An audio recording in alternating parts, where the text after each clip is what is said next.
Beautiful. Print that. That was great. That was the unofficial start? Okay, we need some punctuation in that second one. Take two.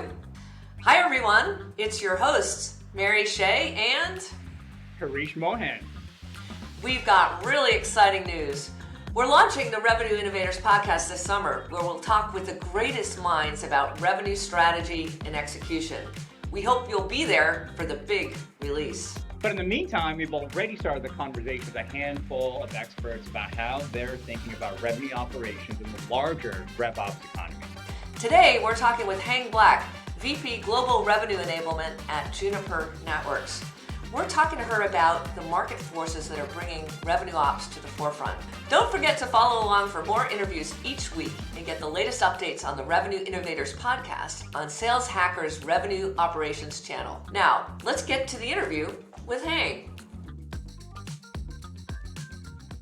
I am a Vietnamese immigrant, dedicated mother, and technology executive that had a background of almost a decade in engineering, almost a decade in marketing, and at this point, almost a decade in sales, driven all with quite an entrepreneurial spirit. And I've recently actually written a book called Embrace Your Edge, Pave Your Own Path as an Immigrant Woman in the Workplace. And, I think that conversation is interesting because diversity is so important to drive sales. We need to represent the people we're selling to. People think I do technical training, and that's what people think sales enablement was. And that's why we've really moved the conversation towards revenue enablement, because we basically supercharge any of our customer facing employees. So as long as they're quota carrying, we service sales engineering, and even our customer services team. And what we do is provide them with the process, content, and tools that they need to be really successful. I think people think it's figured out. I actually don't know that anyone is doing it really well yet, because it's a very complex problem. The lines between sales and marketing have blurred incredibly, but you still have, very separate swim lanes. So it's about, that gray area in the middle. How do we make it so that we're seamless from end to end while servicing both organizations? First of all, selling has just gotten a lot more complex. We've got a lot more tools. We've got a lot more personas in the buying committee. So everything about it has gotten really complex. And all of the tools that we have in processes, they're starting to, like I said, blend, right? Where does marketing stop and sales begin? That's gotten really, really unclear. So we need to create that alignment without completely stepping on each other. And you see it in the tool stack too. The tools that were originally fit for purpose, when there was a few years ago, only 50 tools, there's now 850 tools.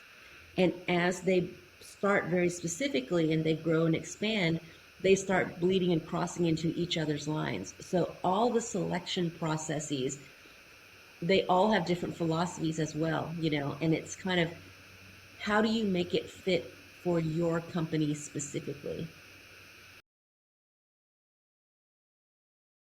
We've talked about the buying committee has increased quite a bit since especially 2008, from a one-on-one engagement from a buyer and a seller to 1 to 5.4 to 1 to 6.8. And I think at this point it's like up in 11.7.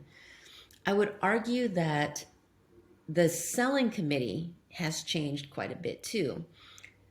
They just don't know that they are being engaged. So what do I mean by that?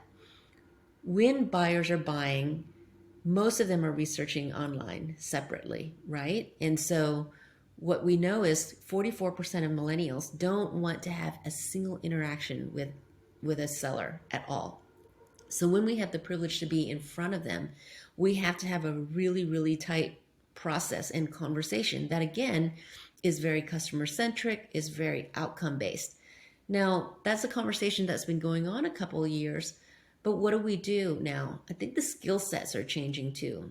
The skill sets are less about relationship management and more about that trusted advisor, more about helping them sift through data. They're already smart, but they're already shopping not only the solution that they need, they're shopping for the people they're going to be buying from. So they're looking at all of us on LinkedIn and engagement. So how do we engage from beginning to end where the customers are living? And a lot of that's on social platforms.